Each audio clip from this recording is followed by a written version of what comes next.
আমরা এখন দেখাতে চলেছি যে ট্রাপিজিয়াস মাসেলস নিয়ে এতক্ষণ আমরা পড়ালাম পুরো ডিটেলসটা।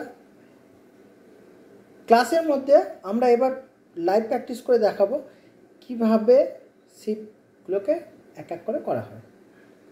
তো ট্রাপিজিয়াস মাসেলস কী করে ফ্রি করতে হয় সেটা দেখানো হলো। এই ভিডিওটা দেওয়া হচ্ছে যারা ক্লাসে নেই তাদের জন্য, যারা ক্লাস থেকে চলে গেল তাদের তাড়াতাড়ি আছে জন্য, নো এন্ট্রি হয়ে যাবে বাঁশবেড়িয়ায় যেহেতু পুজো আছে তাদের জন্য মেনলি, আর অন্য সকলের জন্য হচ্ছে দেখার জন্য, বোঝার জন্য। পরপর আমরা স্টেপ বাই স্টেপ দেখাবো যে কী করে হয়। অরিজিন ইনস্ট্রাকশন,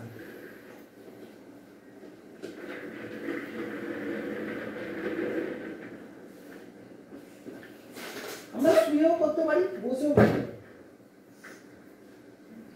এটা আমাকে ফার্স্ট দেখতে হবে হাতটা সোজা উঠছে, এখানে এই হলো, হাতে এইভাবে থাকলো, ঠিক একই রকম ভাবে এটা আমাকে সোজা তুলতে হবে। এবার এটা মাঝখানের অংশ মিডল ট্রাপিজিয়াস, লোয়ার ট্রাপিজিয়াস, এই রকম। পরপর আমি দেখিয়ে যাচ্ছি কিভাবে হচ্ছে। ধরে আটকে বসে থাকবে, রিলিজ হয়ে গেল। আপার ট্রাপিজিয়াস এখান থেকে ধরে বসে থাকলে হয়ে যাচ্ছে আপার ট্রাপিজিয়াস রিলিজ। ক্লিয়ার? এবার আমাকে এটাকে ব্যাকে নিয়ে যেতে হবে। যদি আমি এইটা যদি টাইট থাকে তাহলে কিন্তু এটা যাবে না। সেখান থেকে কি হতে পারে না, রোটেটর কাপ সিনড্রোম হতে পারে, ফ্রোজেন শোল্ডার হতে পারে। ফ্রোজেন কি করে বুঝবে? ফ্রোজেন মানে হচ্ছে এটা 90 ডিগ্রি আসতে চাইছে না, হাত যদি এরকম তোলে এই অবধি এর উপরে যাবে না, তখন ফ্রোজেন। এতটা উঠে গেছে কিন্তু ব্যথা আছে, তাহলে রোটেটর কাফ সিনড্রোম। এই রোটেটর যে কাফটা রয়েছে এটা গন্ডগোল আছে। প্রবলেম মেন হচ্ছে ট্রাপিজিয়াসের অরিজিন এখানে স্পাইনাল কর্ডে, এদিকে হচ্ছে ইনস্ট্রাকশন হচ্ছে এখানে স্ক্যাপুলার উপরে।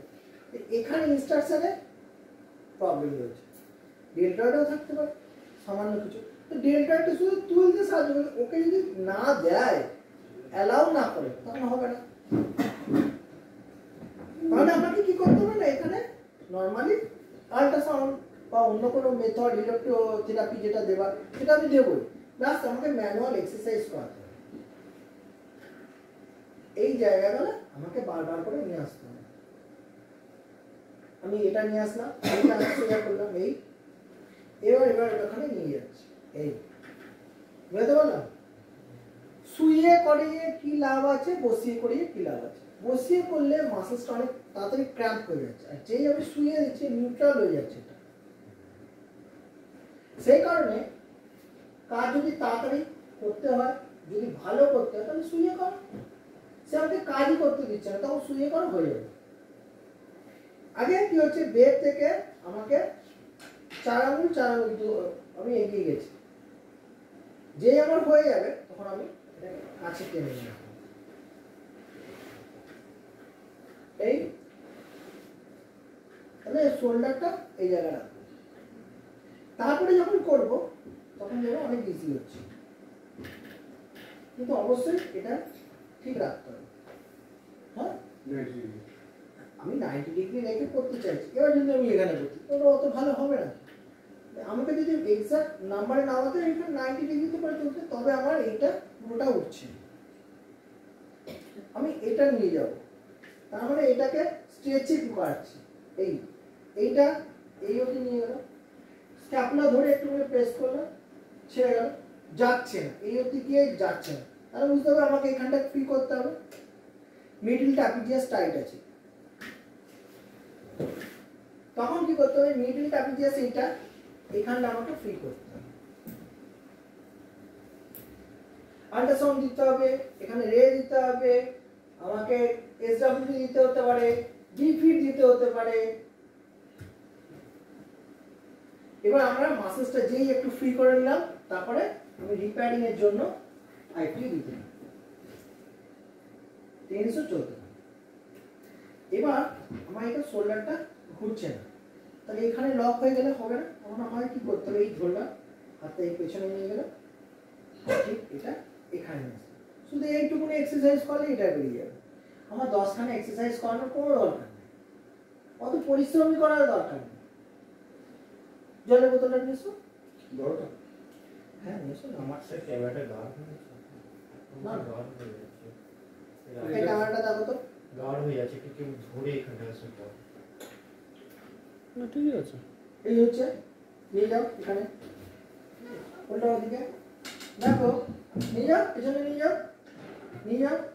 এই দেখো এরকম ওয়েট দিয়ে আমি করতে পারি। নিয়ে এসো, জলের বোতল দিয়ে দাও, ওয়েট আস্তে আস্তে বাড়াও, তাহলে যাও ওদিকে, এদিকে বয়ে গেলাম। তাহলে কিন্তু এখানে এই মাসেলসের স্ট্রেংথ আসছে, ট্রাপিজিয়াস মিডল ট্রাপিজিয়াসের আমার স্ট্রেংথ বাড়ছে, ফলে আমার এটা ইয়ে আছে। আগে প্রথমে নিউট্রাল করো, নিউট্রাল করার পর তারপরে আমাকে ফ্রি করে নাও, ফ্রি করে নেওয়ার পর স্ট্রেংথ দাও। আচ্ছা স্যার, তাহলে কি আপনার যেটা টাইট মাসেল ছিল তো আপনার রাইট সাইডেই ছিল? আমাকে সেটা দেখে নিতে হবে। এটা আর একটা জিনিস দেখে রাখবে, একটা হাতে ব্যায়াম করাবে না, দুটো হাতেই ব্যায়াম করাবে। কেন? আজকে দেখবে বেশিরভাগ মানুষের একটা কমপ্লেন আছে, কেউ প্রতিবাদ করে না, সেই জন্য কেউ কিছু চলে যাচ্ছে। এই হাতে স্পোর্টস শোল্ডার হয়েছিল, ঠিক হয়ে গেছে, কিন্তু ওই হাতে তারপরে এসেছে।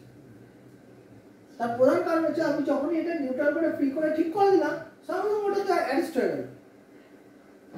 ট্রাপিজিয়াস মাসেলসে যেটা আসছে সেটা এখান থেকে আছে, অরিজিন তো একটাই জায়গা।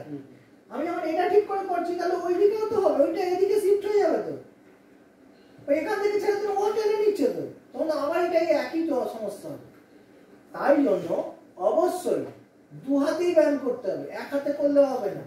তার ভালো আছে তা সত্ত্বেও করতে হবে, এটাকে তাকে বোঝাতে হবে। তারপরে যদি না বোঝে তাহলে ভালো, বুঝে শুধু সে যদি নিজে করে, পেশেন্ট যদি করে তাহলে পেশেন্টের ভালো, আর যদি না করে তাহলে তোমার ভালো, পেশেন্ট আবার ঘুরে তোমার কাছেই আসবে। না আপনি বলেছিলেন ঠিক, আমি শুনিনি, কিন্তু দেখছি যে হ্যাঁ ঠিক একই রকম সমস্যা হচ্ছে, আবার আমাকে করে দাও, করে দেবে না। আমাকে এটা করতে হবে ফ্রি করার জন্য। আর এটা ধরে নাও, ধরে নিয়ে আস্তে করে ধরে ধরে ধরে ধরে আমাকে করা, আস্তে আস্তে করে করো, সাইড করে দিয়ে আস্তে আস্তে করো। এটা ম্যানুয়াল এক্সারসাইজ দেখাচ্ছে, যেটা ভেরি ভেরি ইম্পর্টেন্ট। শুধু মেশিন চালিয়ে কিছু হবে না, মেশিন একটা দিন আসবে অবসোলেট হয়ে যাচ্ছে। বাই চান্স মনে করো তার পেসমেকার আছে, মানে কিছুই করতে পারবে না, তখন কোথায় যাবে? তখন তো তোমাকে ম্যানুয়াল এক্সারসাইজেই যেতে হবে। তুমি একটা ভাইব্রেটরও ইউজ করতে পারবে না, করবে কি? তখন তোমাকে ম্যানুয়ালি যেতে হবে। তাহলে ম্যানুয়ালটা সব থেকে কঠিন জিনিসটা আগে শেখো, তারপর সব কিছু হবে। তাহলে ম্যানুয়াল এক্সারসাইজ এইভাবে করো, করে দেখো, দিনটা একবার দেখে নাও।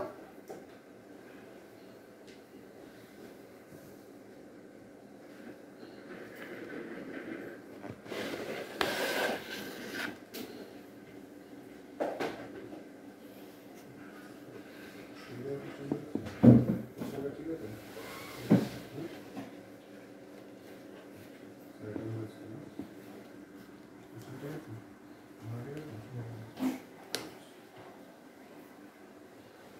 করো, আমি কাছে নিয়ে আসছি।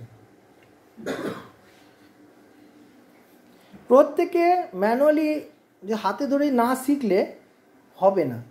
এই তো খুব সুন্দর হচ্ছে।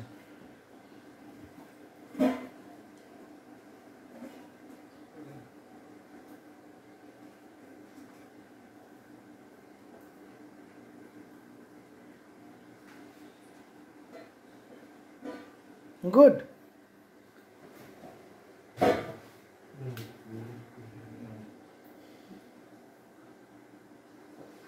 আর দুজন ওখানে চলে যাও, ওদিকটা দেখলে দেখে নাও।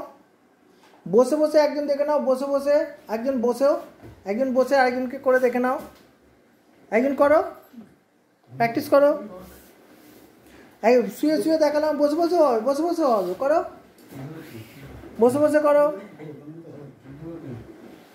হ্যাঁ ঠিক আছে, করো। তুমি তুলবে না, আমি তুলবো।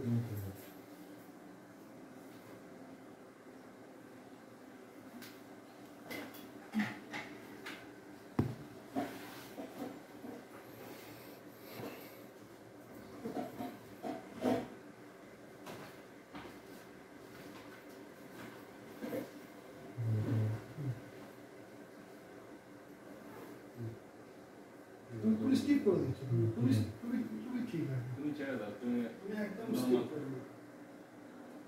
এবার শুতে হবে, কারণ এই ক্ষেত্রটা করাতে গেলে আপনারা দেখছেন কিওর অ্যান্ড কেয়ার ফিজিওথেরাপি, আমাদের স্টুডেন্ট প্র্যাকটিস। আমরা এইভাবে থিওরি এবং প্র্যাকটিক্যাল ক্লাসরুমে আমরা করে থাকি। পরপর কীভাবে কাজ করছে সেগুলো দেখুন।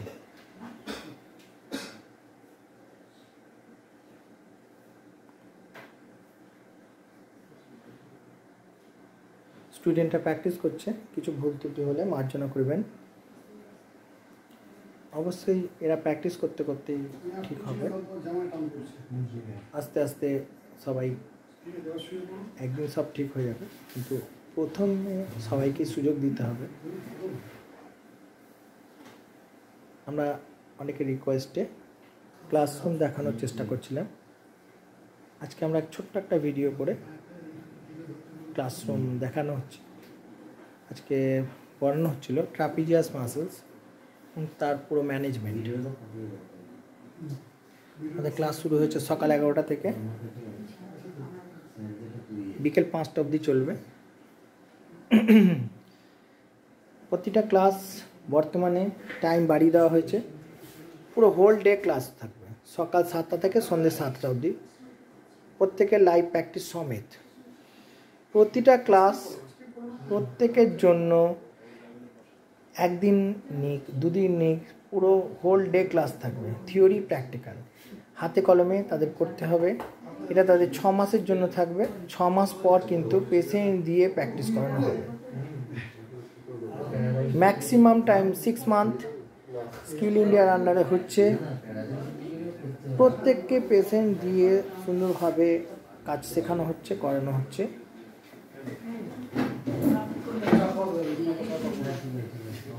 এক এক করে প্র্যাকটিস করানো হচ্ছে একদম প্রথম, সেই জন্য। তারপরে আমাদের যে ইনডোরে রয়েছে, ইনডোরে প্র্যাকটিসের জায়গা রয়েছে, সেই প্র্যাকটিসের জায়গায় আমরা প্র্যাকটিস করাবো। এইভাবে ধরে ধরে ধরে ধরে আমাদের প্র্যাকটিস করানো হচ্ছে। এই জাতীয় পরিষেবা যদি পেতে চান তাহলেও যোগাযোগ করতে পারেন। যদি এরকম পড়াশোনা করতে চান, স্টুডেন্ট প্র্যাকটিস করতে চান, তাহলেও আসতে পারেন। ইন্টার্ন আমাদের এখানে হয়, যারা শুধুমাত্র ইন্টার্ন করতে চান তারাও যোগাযোগ করতে পারেন।